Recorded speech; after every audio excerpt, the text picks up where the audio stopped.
우리가 함께 모여서 예배로 드리는 시간이 가까워오고 있습니다. 우리가 다시 모일 때는 더 이상 우리가 종교의식이 아니고 영과 진실의 예배를 회복해야 되겠습니다. 왜냐하면 복되게 하지 않는 예배는 예배가 아닙니다. 복되다라는 말은 내가 내 가치를 느끼고 내 삶이 행복한 것을 얘기하는 것입니다. 그것은 두말할 것도 없이 내 안에 있는 하나님의 형상이 피어나는 것입니다. 우리는 평생을 예배드리고도 한 점의 성화도 이루어지지 않는 종교의식을 들여왔습니다. 이것을 계속할 수는 없지요. 이 영과 진리로 예배로 회복하는 것은 아주 간단한 일입니다. 예배 적어도 5분 전에 와서 자리에 앉으십시오. 대통령을 만나도 5분 전에는 올 것입니다. 5분 전에 앉으셔서 고백하십시오. 하나님, 임재 앞에 제가 나왔습니다. 그러면 되십니다. 그것이 임재 안에 들어가는 것입니다. 이것이 자꾸 훈련되면 임재 자체도 강하게 느끼기 시작하고요. 임재 안에 깊이 들어갈 수 있습니다. 처음에는 임재 앞에 나왔습니다. 그리고 1초 후에 잊어먹어요. 괜찮습니다. 그럼 다시 고백하면 되죠. 주님, 제가 지금 임재 안에서 찬양하고 있습니다. 이렇게 고백하면 되죠. 그리고 좀 더 도움이 필요하시면 임재 앞에 나와 있는 나를 이렇게 그려보십시오. 그리고 찬양과 경배를 할 때 감사함으로 즐기십시오. 지금 예배로 나와서 내가 찬양할 수 있다는 것이 얼마나 감사한 일입니까? 움직일 수 있다는 것이고요. 내가 활동할 수 있다는 것이고요. 건강에 중대한 이상이 없다는 것이고요. 제 환경과 상황에서도 하나님 앞에 나올 수 있다는 것이고 얼마나 복됩니까? 감사함으로 그걸 즐기십시오. 아마 굉장히 달라지는 것을 느끼실 거예요. 그 다음에 말씀을 들으실 때 머리로 이해하지 마시고 제 얘기 머리로 이해해서 무슨 유익이 있겠습니까? 좋은 풍경을 즐기듯이 아주 멋진 곳에 있듯이 그렇게 그냥 말씀을 즐기십시오. 그러면 그 말씀이 가슴에 와서 닿는 부분이 있습니다. 시작부터 끝까지 다 닿아야 되는 거 아니죠. 말씀이 가슴에 닿을 때 그때부터 하나님과 관계가 열리기 시작합니다. 왜냐하면 하나님과 관계는 머리로는 되지 않습니다. 가슴으로만 되는 것이기 때문에. 그리고 가장 중요한 것은 예배가 끝난 다음에 나누는 것입니다. 이 나눌 때도 임재를 고백하십시오. 주님, 제가 임재 앞에 있습니다. 그리고 가슴에 닿았던 것을 나누십시오. 아름다운 풍경을 보고 와서 그걸 이렇게 말하듯이 나누십시오. 에고로 나누는 것은 저주입니다. 우리가 고백 안 해도 하나님은 그 자리에 임재하시거든요. 근데 임재 앞에서 내가 내 에고로 나를 정당화하고 나를 이렇게 슬쩍 미화도 시키고 방어도 하고 그건 스스로 자기 죄를 먹고 마시는 거죠. 사도 바울이 말했듯이. 그래서 이렇게 이 영상 예배 동안에 영상 예배지만은 복장을 단정히 하고 하나님의 임재 앞에 나와 있는 모습이 자녀에게는 최고의 복이 됩니다. 이 전의 세대들은 신앙이 별로 많이 알지 못해도 진실되었거든요. 왜 그렇습니까? 대개는 어느 새벽에 화장실 가려고 깼는데 그 마루에서 기도하고 있는 엄마, 아버지, 할머니의 모습을 종종 만났습니다. 일상에서 전혀 보지 못했던 그 아버지, 할머니의 모습 속에서 이 자녀는 자연스럽게 임재를 배웁니다. 임재를 알면 신앙은 인도받게 되어 있습니다. 그런데 종교생활 하시는 부모님들은 교회 가가지고 사람 사이에 바쁘다가 돌아오면 누가 어떻고 저떻고 사람 얘기 잔뜩 해야 됩니다. 그러면 이 자녀는 아는 게 종교의 사람 역사밖에 모릅니다. 그 자녀 신앙이 생명이 있을 수 없죠. 이 자녀는 세상 복도 못 받고 하나님 복도 못 받게 될 가능성이 많습니다. 우리가 다시 모여서 예배할 때는 이제 이 저주는 끝나야 됩니다. 반드시 하나님의 복을 회복받아야 됩니다. 함께 기도하심으로 우리 영과 진리의 예배를 회복하십시다. 자, 오늘은 마태복음의 겨자씨의 비유와 누룩의 비유, 그리고 보화와 진주의 비유를 나누는 날입니다. 제가 제목을 가슴에 울리는 받으라 이렇게 잡았습니다. 가슴에 울리는 것은 예수님이 비유로 말씀하시죠. 비유는 머리에다가 얘기하는 게 아니고 가슴에 울리도록 하시는 거죠. 그리고 이 네 개의 비유는 한마디로 받으라 하는 것입니다. 무엇을요? 하나님의 역사를. 이 비유를 이해하는데 가장 중요한 것은 13장의 구조입니다. 13장의 구조를 보시면 이렇게 되어 있습니다. 두 개의 비유가 가르침인데 첫째는 씨의 비유죠. 그래서 씨의 비유는 씨의 비유하시고 왜 비유로 말하는지 이유를 말씀하시고 그 다음에 해석해 주십니다. 가라지의 비유도 똑같은 구조입니다. 가라지의 비유를 말씀하시고 그 다음에 왜 비유로 말하는지 이유를 말씀해 주시고 그 다음에 가라지 비유를 해석해 주십니다. 똑같죠? 그러므로 씨의 비유와 가라지의 비유로 예수님의 가르침은 다 끝났습니다. 왜냐하면 가르칠 것이 없습니다. 그것이 하늘의 역사이기 때문에 가슴으로 만나면 됩니다. 그런데 가라지의 비유를 말씀하실 때는 비유와 왜 비유로 말하는지 이유 사이에 겨자씨 비유와 누룩의 비유를 넣었습니다. 이것은 하나님의 역사입니다. 겨자씨가 자라서 나무가 되는 것도 누룩이 섬알 가루를 다 부풀게 하는 것도 하나님이 하시는 일입니다. 하나님의 역사입니다. 그러므로 가라지 비유는 핵심이 뭡니까? 거짓에 속지 말라는 거죠. 거짓에 속지 않아야 되니까 핵심이 어디에 있습니까? 하나님의 역사를 봐야 됩니다. 그리고 그 해석을 마친 다음에는 보화의 비유와 진주의 비유를 합니다. 그것은 사람의 일입니다. 하나님의 일을 사람이 받으라는 거죠. 예, 그것이 전부입니다. 그러면 이제 예수님께서 다음 본문은 뭐예요? 그물의 비유죠. 그물의 비유는 나뉜다는 거죠.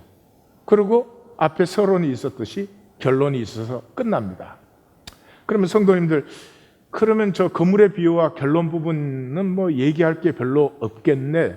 이미 다 얘기가 되었으니까. 맞는 말씀이에요. 옆에 분에게 말씀하세요. 그래도 얘기할 게 있더라, 얘. 답변을 해 주십시오.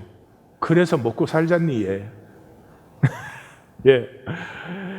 이미 핵심은 다 봤지만, 저 묵상에서 또 뭐를 만나게 될지 사실 기대도 됩니다.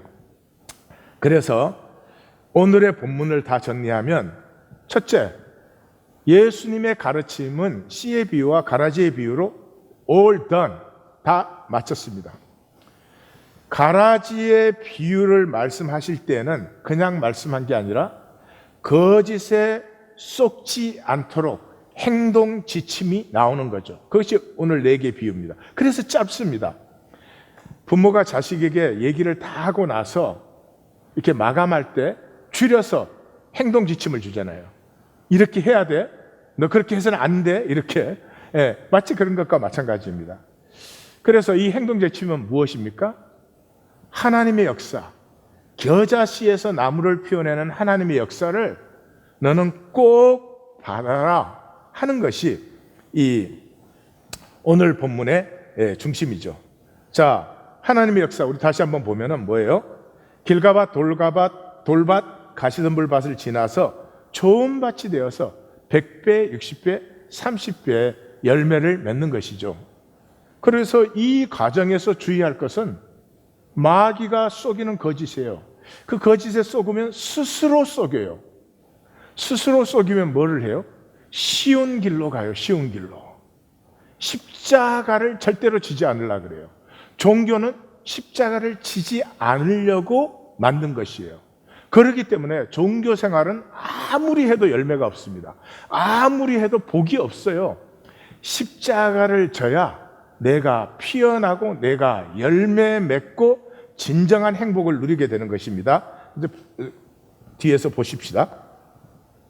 그러면 오늘의 핵심은 사람의 일, 그 받아라 하는 것을 강조하는데, 이 받는 길을 다 팔아, 그렇게 표현을 했습니다. 다 팔아, 이 말 속에는 하나님은 전체로 나에게 임하시는데 나는 전체로 임하지 않으면 받을 수가 없습니다. 이게 아나니아와 삽비라의 얘기죠. 아나니아와 삽비라가 그래서 재산을 팔아서 뭐 절반이 됐든 얼마가 됐든 바쳤으면 좋은 일 아닙니까? 왜 그것을 용납하실 수가 없었습니까? 거짓이니까요. 거짓이 무엇이죠? 부분입니다. 이렇게 말하면서 저렇게 행동한다든지, 이게 나누어진 부분이죠. 그래서 여기에 다 팔아의 의미는 거짓을 내려놓는 것이에요. 자, 이 거짓을 내려놓는다고 하는 것도 곧 보겠습니다. 자, 이렇게 십자가를 지려면 이 빅뱅이 보여야 됩니다. 겨자씨 하나가 큰 나무가 됐잖아요. 여러분, 물리학이 얘기하잖아요. 빅뱅이 바늘것보다 작은 것에서 이 우주가 다 나왔다고. 하나님의 역사는 빅뱅의 역사예요. 하나님은 겨자씨 하나를 심습니다. 겨자씨보다 작은 하나님의 형상 하나를 내 안에 심습니다.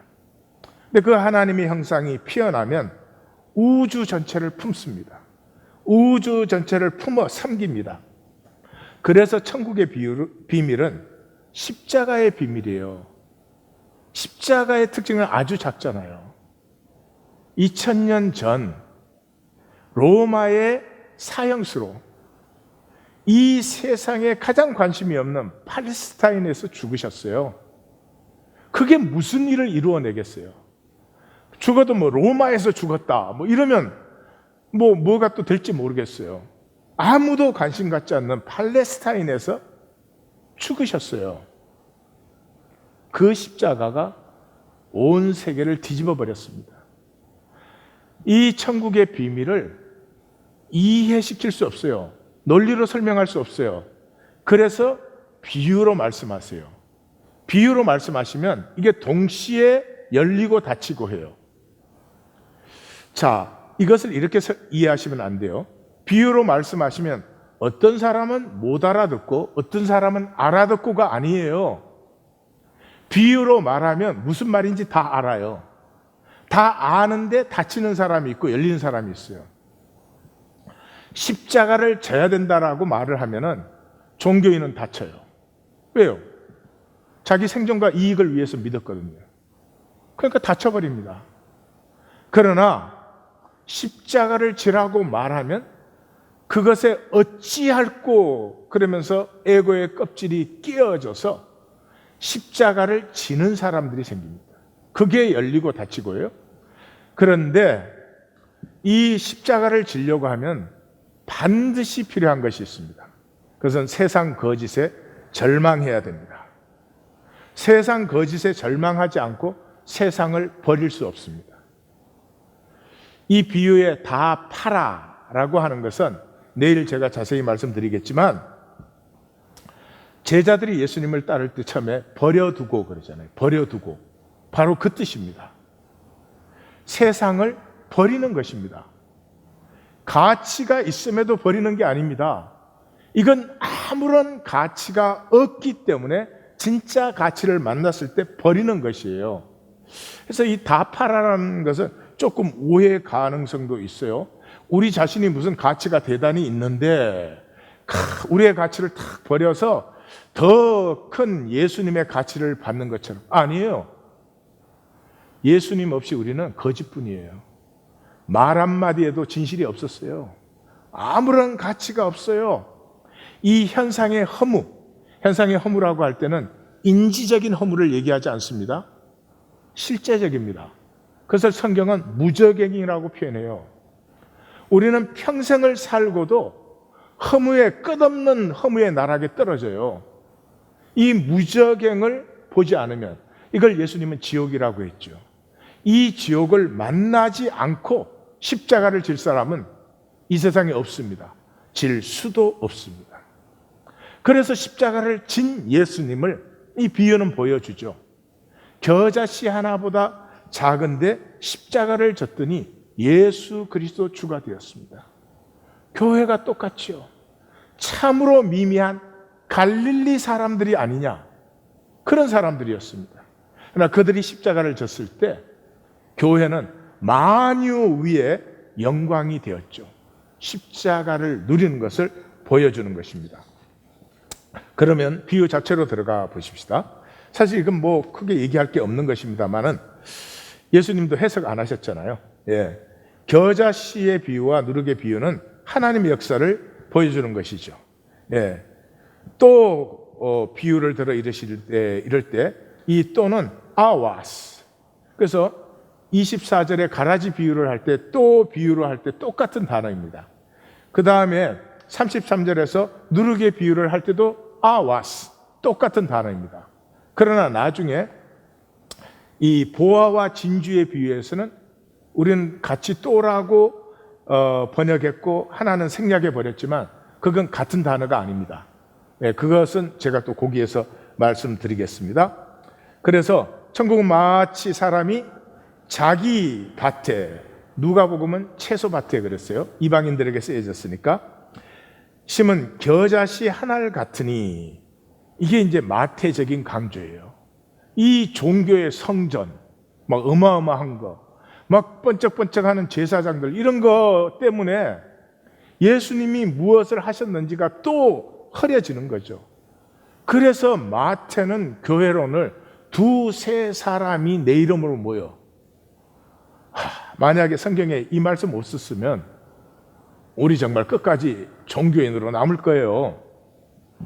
이 마태적 강조예요.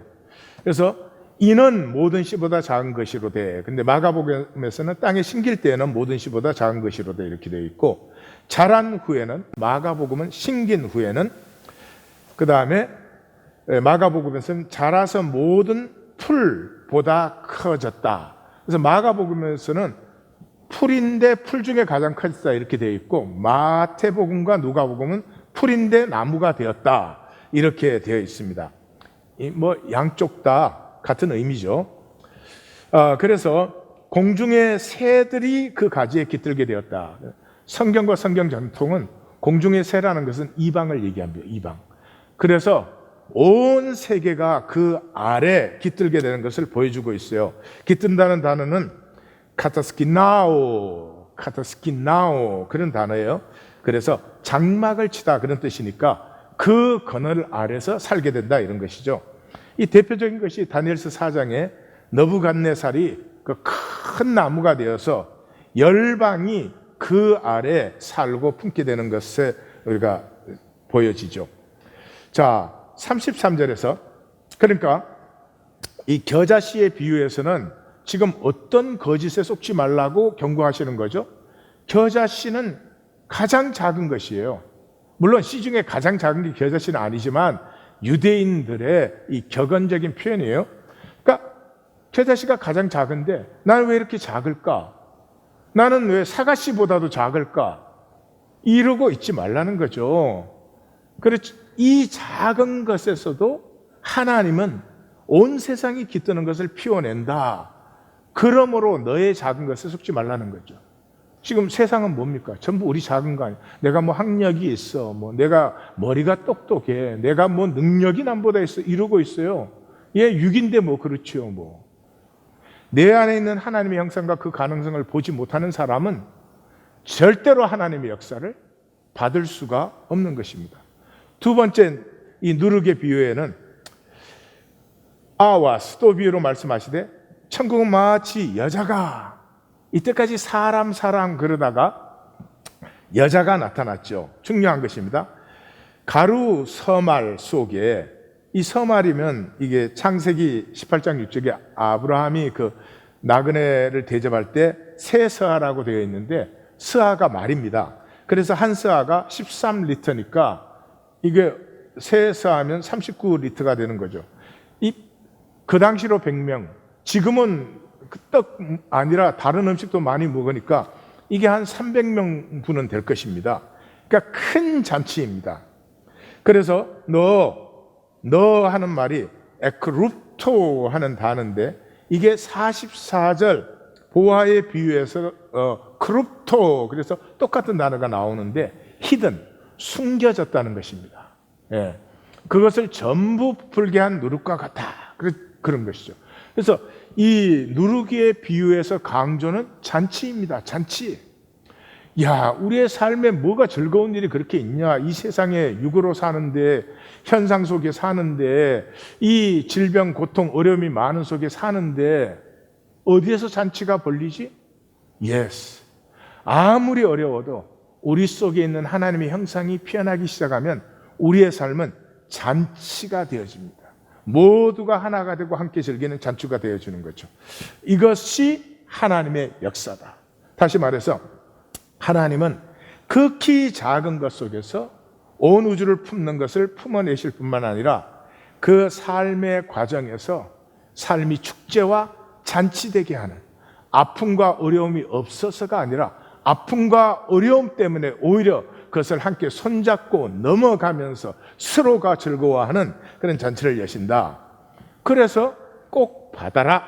이게 이제 보화와 진주의 비유예요.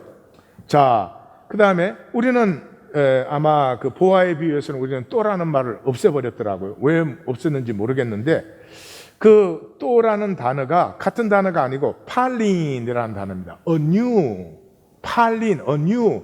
그러니까 이때까지 해왔던 비유와는 다른 종류의 비유를 하고 계세요. 다른 종류의 비유가 뭐예요? 앞에 얘기했던 겨자씨와 누룩의 비유를 왜 말씀하셨는지 어떤 의미에서는 해석해 주시는, 이건 앞에 해석과는 다른 의미의 해석이죠. 이런 비유를 했으니까 너희는 이제 이렇게 하라 하는 것을 주시는 다른 종류의 비유예요. 그래서 anew, 새로운 종류의 비유를 말씀하고 계세요. 그래서 천국은 마치 보화와 같으니, 밭에 감추인 보화와 같으니, 이게 크룹토라는 단어예요. 아까 누룩이 에크룹토, 이렇게 숨겨져 있다. 우리 속에 잔치가 숨겨져 있어요. 부부 사이에 잔치가 숨겨져 있어요. 누리세요. 예, 삶이 어렵지요? 잘 보세요. 잔치가 숨겨져 있어요. 잔치를 만들고 누리세요. 자식 기르는 것도 힘들죠? 잔치가 숨겨져 있어요. 자식이 잔치를 즐길 줄 알면 스스로 피어나는 것이에요. 그래서 이 감추인 보화와 같으니 사람이 이를 발견한 후에, 이 발견하라는 단어가 유리스코. 여러분 그 아르키메데스가 그 왕관의 이 부피를 재는 것을 발견했을 때 유레카 찾았다 그랬잖아요. 그 똑같은 단어예요. 유리스코.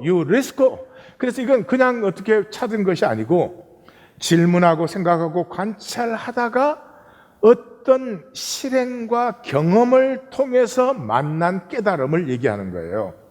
그래서 이 보화를 발견한 사람은 이런 세상을 하나님 왜 만드셨어? 아니, 세상에 내가 태어나가지고 하는 짓이 이거밖에 없고 이렇게 무의미하고 내가 기껏 살아야 이건데 왜 하나님 날 창조하셨어? 이런 질문을 가지고 갈등한 사람에게 만나지는 것이에요. 그것이 만나지면은 자기 소유를 다 팔아. 두 개의 비유가 다 팔아가 나오는데 다른 단어입니다. 이 보화의 비유에서는 폴레오라고 하는 단어예요. 폴레오는 발견의 결과예요. 이 사람이 이렇게 뭐를 만나가지고 이게 더 가치가 중요하구나, 그럼 내가 가서 팔아야지, 이런 게 아니고요. 그것을 딱 만나는 순간에 내 것은 다 거짓임을 그냥 알아요. 진짜를 만났기 때문에 가짜인 것을 그냥 알아요. 십자가의 영광을 만나야 세상이 지옥을 살고 있다는 것을 비로소 보여요. 내가 여기서 돈 좀 더 벌어도, 내가 여기에서 뭐 자리가 높아져도 doesn't matter. 그것은 현상의 변화의 한 부분일 뿐이죠. 본질적으로는 절망을, 본질적으로는 멸망을, 본질적으로는 영원한 단절을 살고 있다는 이 거짓이 보여요. 그렇기 때문에 그걸 붙들고 있을 사람은 아무도 없어요. 그냥 버리게 되는 거죠. 제자들이 예수님만 부름을 받았을 때 버려두고 당연히 버리게 되는 것이죠. 자, 그 다음에 이제 진주의 비유 45절에 또 천국은 그랬죠. 팔린, 어뉴, 이 새로운 종류의 비유죠. 그래서 천국은 마치 좋은 진주를 구하는 제이테오, 여기에 이제 구한다는 말이 드디어 나왔죠. 갈구하는 거죠. 장사와 같으니 극히 값진 진주 하나를, 좋은 진주라고 앞에서 말했어요. 이 좋다는 말은 이게 창세기 1장에 좋았더라 그 말씀이에요. 그 좋았더라는 극히 값진 것이에요. 그것을 발견하자, 유리스코 하자, 가서 자기 소유를 다 팔아. 이 다 팔아는 이번에는 피프라스코 하는 단어인데, 여기서 노예로 팔리는 것을 얘기합니다. 그러니까 자기 소유를 다 팔아 그 진주를 산다 그럴 때는 자기 존재를 종처럼 내어주는 거죠. 이게 사도 바울이 말하는 나를 쳐서 복종시킨다는 거예요. 그런데 왜 그렇게까지 내어줄까요? 사랑하기 때문에요. 사랑은 종으로 만들어요. 부모는 자식의 종이 돼요. 자식이 온갖 때를 쓰고 말썽을 부려도 꼼짝 못하고 자식을 축복하고 자식을 섬기죠. 이 사랑의 노예됨이에요. 피프라스코. 정말 멋진 말이에요. 자, 정리를 해보면요, 우리가 거듭나야 되는데, 거듭난다는 말은 극단적인 전환이에요. 위로부터 태어나니까. 위로부터 태어나요. 위로부터 태어난 사람은 십자가를 지고, 자기 십자가를 지고 살아요. 예, 그래서 이것은 굉장한 모험입니다. 주님을 신뢰함으로 불확실성으로 나아가는 거예요. 내가 십자가 지면 나는 당연히 부활하고 뭐가 개런티가 되어 있는 게 아니에요. 그것은 나에게는 불확실해요. 그런데 내가 아는 것은, 주님이 십자가를 질 때 주님에게 확실한 것은 아버지는 신실하시다. 아버지의 신실함 때문에 아버지의 뜻을 받는 것이지, 그게 무슨 개런티가 있어서. 아브라함에게 본토 친척 아비의 집을 떠나라 그랬잖아요. 그 말은 뭐예요? 확실한 곳에서 불확실한 것으로 나아가는 것이죠. 이때 그게 무슨 갈 바를 알지 못하고 그랬잖아요. 다 말씀해 주시고 내 개런티 한다, 보장증도 써주고 구원의 확신도 주고, 이러면 그건 신뢰가 아니죠. 불확실성에도 불구하고 주님을 신뢰하기 때문에. 그래서 그 주님의 모험적인 그 도전을 받으려면, 첫째, 나를 정직하게 평가하십시오. 예, 나를 평가하십시오.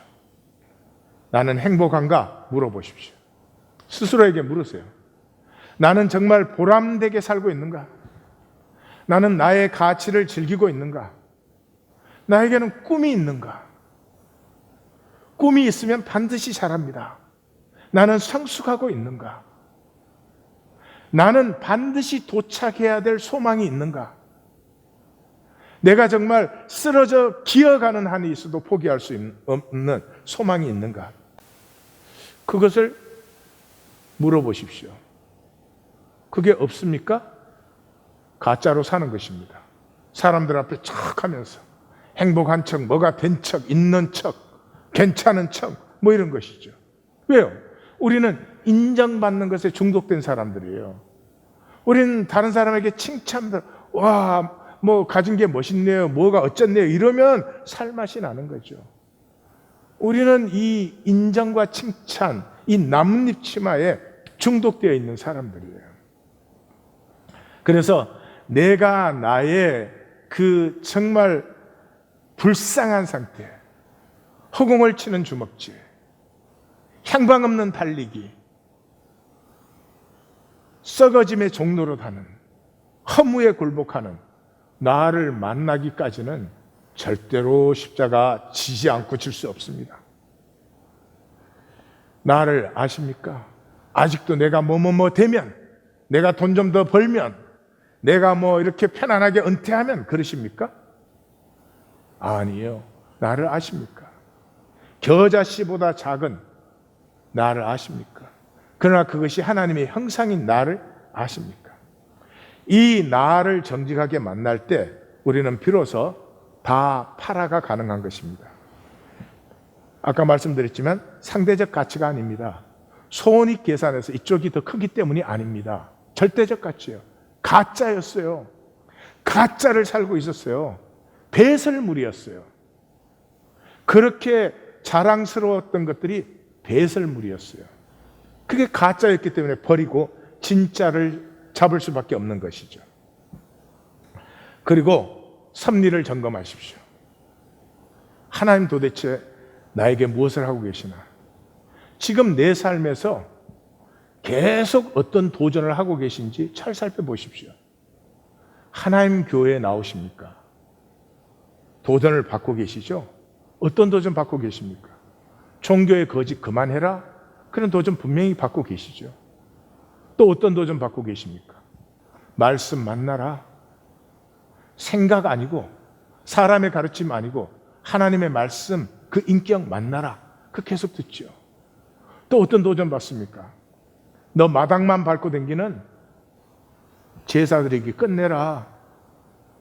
너 자신이 회복되는 영, 너의 삶이 회복되는 진실, 영과 진실의 예배 계속 듣지 않으세요? 하나님이 전혀 그런 뜻이 없으시다면 어떻게 성도님들 그런 얘기를 계속 듣겠습니까? 하나님께서 나에게 무엇을 하고 계신지 주의를 기울이십시오. 그때 십자가를 지기 시작할 수 있습니다. 아주 작은 십자가부터요. 제가 오스카 로버슨이라고 하는 농구 선수를 좀 소개하고 마치겠습니다.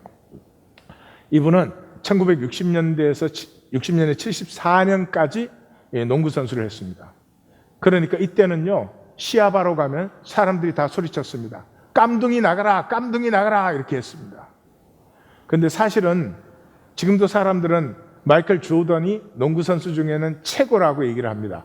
저도 뭐 마이클 조던에게는 뭐 푹 빠졌습니다.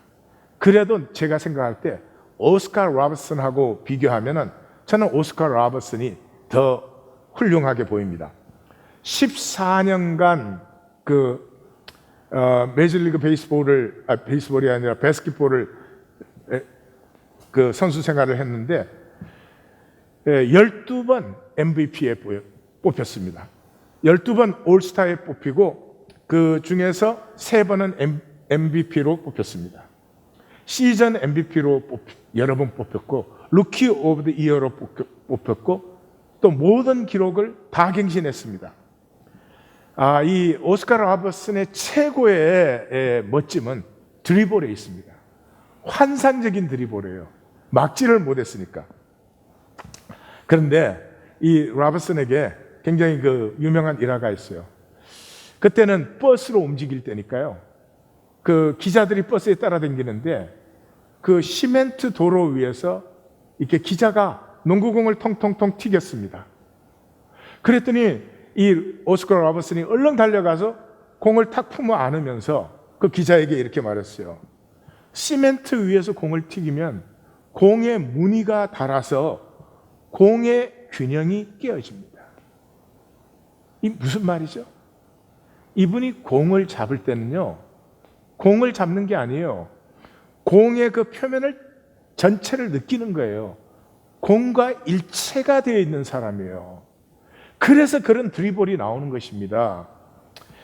물론 오스카 로버슨 때문에 흑인 선수들의 길이 열리고 그런 점들도 있지만 저는 그 예화에서 이 오스카 로버슨이 농구를 얼마나 사랑했는가.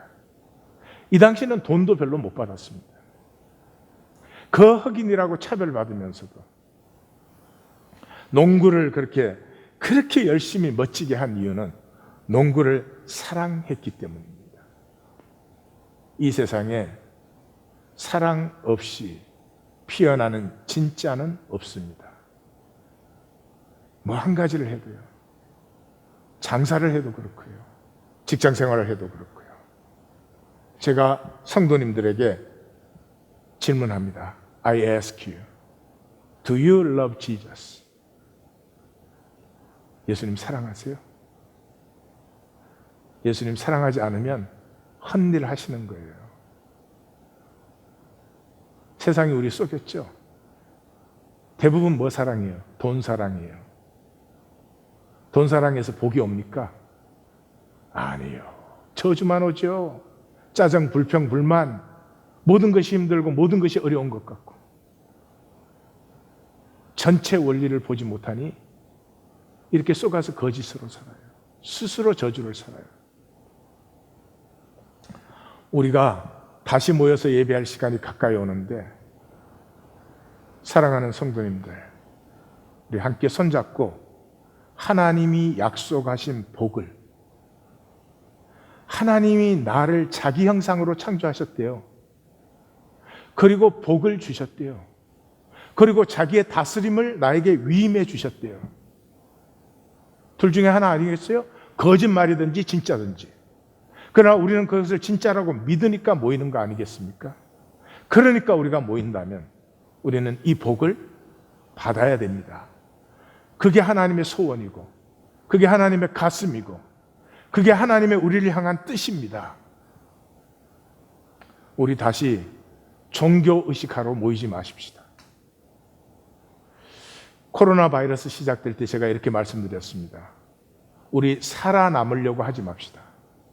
이 코로나 바이러스에도 어떻게 하든지 이제 살아남아서 지나가고 나면 또 다시 모여서 뻑적뻑적. 아니요, 제가 죽자 그랬습니다. 이 코로나 바이러스 때 우리 죽고 거듭 태어나자 그랬습니다. 그렇습니다. 종교의식은 죽어야 되고요.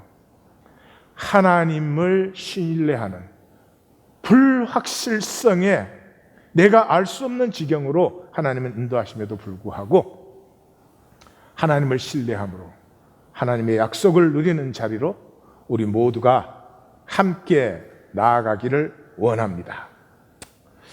오늘의 나눔 가이드는 우리의 생존, 지난주에 우리 생애의 애착이라는 작품으로 보았습니다. 생존과 자식. 이 생존은 대를 잇는 게 전부예요. 대 이어서 뭐 한다고요? 이거 주잉에 출가해서 우리는 또 보았습니다. 우리는 생존과 자식에 중독되어 있습니다. 마귀가 속인 현상의 거짓에 우리 스스로 매달려 있습니다. 쥐염 열매를 먹으면서도 세상이 영화와 부귀를 준다는 기대를 버리지 않습니다. 심지어 내가 못 누리면 자식을 통해서 누리려고 합니다. 예수 그리스도의 십자가가 보화로 보일 때까지 우리는 거짓 세상도 거짓 자아도 버리지 못합니다. 결코 십자가 질 수 없습니다. 어떻게 할 것인지 우리 정말 진지하게 나누어 보십시다. 서로 간에 자기 홀로라도 하나님의 역사가 우리 가운데 열리고 있습니다. 함께 하십시다.